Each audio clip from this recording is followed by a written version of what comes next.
I've got a lot of very important information here. I hope you had a great weekend. I'm thrilled to be here. I'm thrilled you're there. And the President had a wonderful news conference with Benjamin Netanyahu. There was news broken there. We have more discussion about tariffs. I hope you were able to watch my shows on Saturday and Sunday where I laid it out in both monologues, as I have here. Well, in the end, this is going to be a good thing. Not tariffs per se, but his whole package. And now we see over 50 countries have contacted the United States to try and work out some kind of deal. And here's the thing. By the time President Trump is done, we may have a situation where most of the industrialized world is not tariffing each other. That's a pretty damn good thing, too. But I've gotten tremendous feedback from my opening statements on Saturday and Sunday on Fox, as well as here, people wanting copies. So we post them on social media. And if you want to check them out, they are there. But before I get into some of these heavy issues, and I do want to get into them, there's something here I want to take a look at. Where did I put the damn thing? Yeah, that's what I was afraid of. It's not there. All right, it is mislabeled, I'm afraid. It is the Gateway Pundit on what's going on in the Islamic megacity near Dallas, Mr. Producer. And let me see. Maybe it's this one. Nope. We'll see if we can find it. But I want to get into this a little bit, and we can talk about it later as well. That is during the course of the week. Because outside of Plano, Texas, and maybe it's in the edge of Plano, Texas, some Islamists have bought hundreds and hundreds of acres of land, and they intend to make an Islamic city. Let me know if you ever find it, Rich. Okay, here we go. There we go. Thank you, buddy. So I want to read this to you. No, it's the same one. Islamists found guilty of targeting U.S. churches is what you keep sending me here. I don't know why we're not getting that. You know what? I'm going to move on. Once we figure it out, we'll figure it out. I'm definitely going to hit this subject, but we're getting the wrong... you got to look at the link, not just the title. All right, let's start here. Netanyahu in the Oval Office today with President Trump. This is the breaking news, I think, certainly in some respects. Let's go. Cut one, go. And, of course, we also discussed Iran.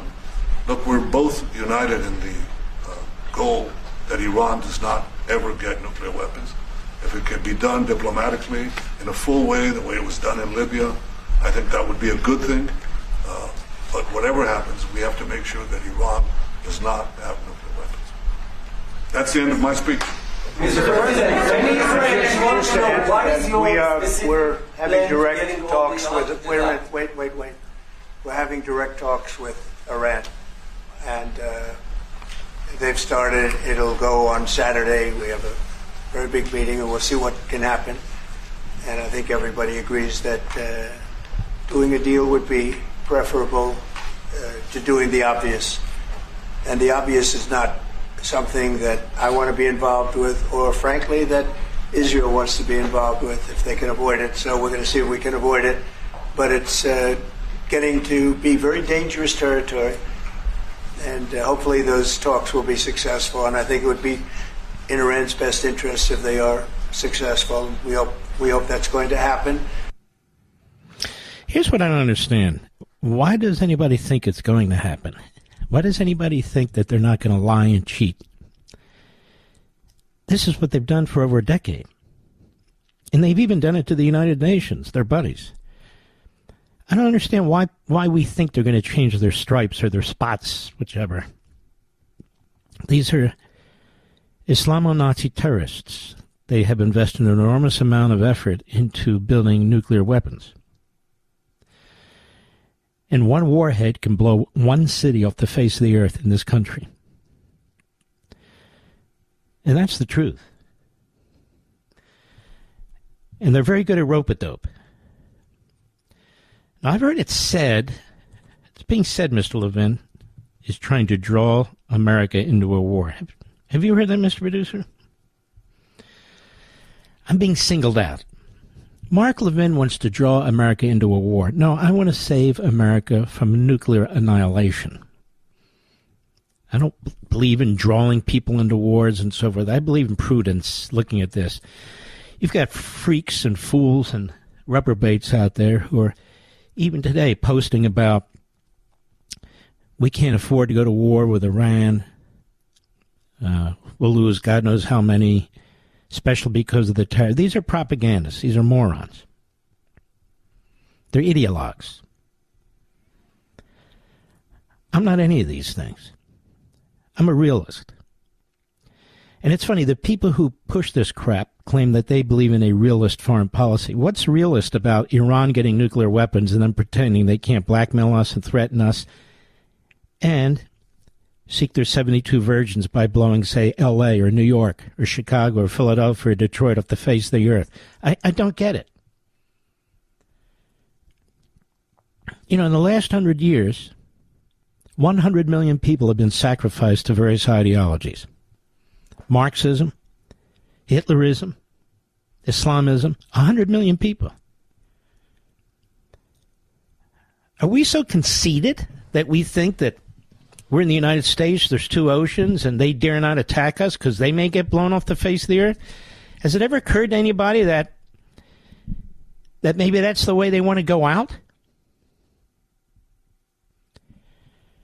I mean, seriously, folks, you have an Islamo-Nazi regime that has been backing terrorism for over half a century, that has been killing Americans, maiming Americans for over half a century, that has backed terrorist organizations, that has been killing and maiming Americans, that has sought to assassinate our president, former Secretary of State, former National Security Advisor, and others. And you and I are supposed to sit here dumbfounded,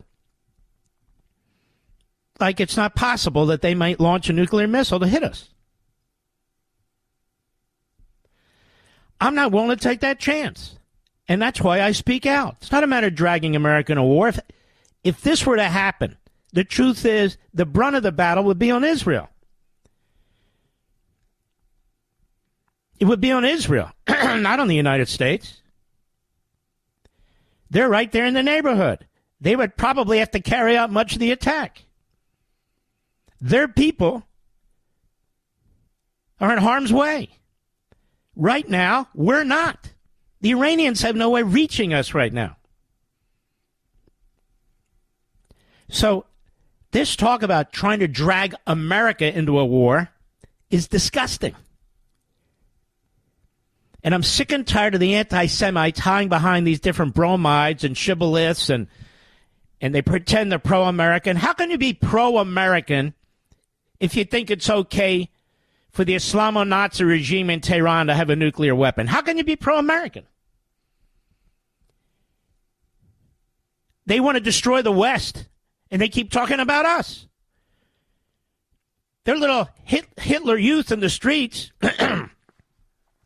they're burning more American flags than they are Israeli flags.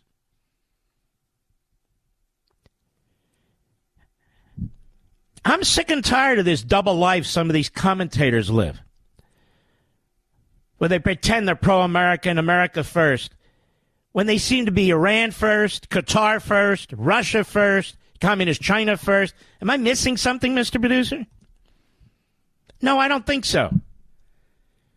Russia is a fascistic regime with imperial desires. Communist China is our greatest threat. It is a Maoist regime with a massive military now. You don't build a massive military just because you want to sit around and pick your nose. No. You don't build a massive military because you want to invade an island nation right off your coast. No. You don't need hypersonic missiles, killer satellites, 350 Navy ships, nuclear subs, aircraft carriers, and on and on and on to beat Taiwan. You just don't. And nobody's bothering Iran. The only reason Iran gets hit is as a counterattack. Nobody's seeking any territorial gain over Iran. Nobody's doing anything to Iran. Iran is doing everything to everybody else. Look what it's done to the people of Yemen. Look what it's done to the people of Lebanon. Look what it's done to the people in Gaza. Look what it's done to the people in Israel. Look what it's doing to the people in Iraq.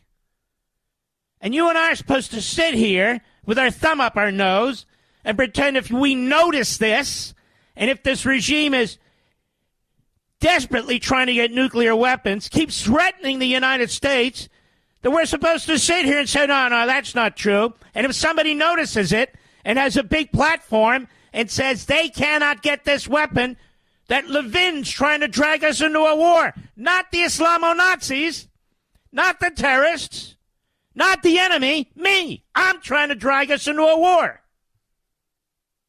Let me tell you something. It's not a matter of me dragging anybody into anything. We have enemies. They are evil. That's the way it is. That's the way it's always going to be. People who run around with the dumbest of labels and the fortune cookie mindset about never wars and all that, that's all well and good. If you're trying to get clicks and subscriptions and all the rest of it, that's fantastic. But when you're looking down the barrel of the enemy's gun, it is what it is. Donald Trump understands this. He says Iran must not get a nuclear weapon. Why does he say that? He doesn't say it about anybody else. Why does he say that about Iran?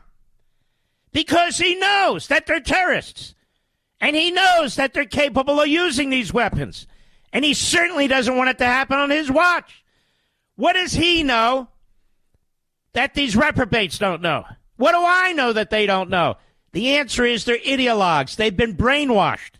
They've been brainwashed by the Soroses and the Kochs. They've been brainwashed by the isolationists. They've been brainwashed. They have persuaded themselves into the stupidity of their position. And many of them, simply put, are Jew haters. Not everybody who opposes, but some of the biggest mouths definitely are. Definitely are. But this isn't even about Jews. It's bigger than Israel. A hypersonic intercontinental ballistic missile with a nuclear warhead is not intended for the neighborhood.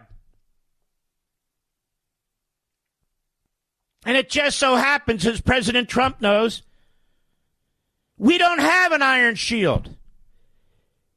It was Reagan's idea. The Israelis ran with it. We did not. Thank you, Democrats, as usual. We have no protection against an intercontinental ballistic missile with a nuclear warhead. The Israelis do, because they took the idea and they ran with it. And by the way, they've given us their technology, their advanced technology. If we are to build an Iron Dome, we can thank the Israel. What do we get from Israel? Well, that's one of the things we're going to get from Israel. But again, that aside, President Trump has made clear he's no neocon. He's no warmonger. He's made abundantly clear they cannot have a nuclear weapon. I don't care what the Lilliputians think. Scratching at his door, knocking at his door, trying to get little meetings with him, putting stuff on social media to draw attention to themselves and to their issue. We know who these pukes are. We know who they are. They do not have America's interest, not at all. First, second, or anywhere on the list.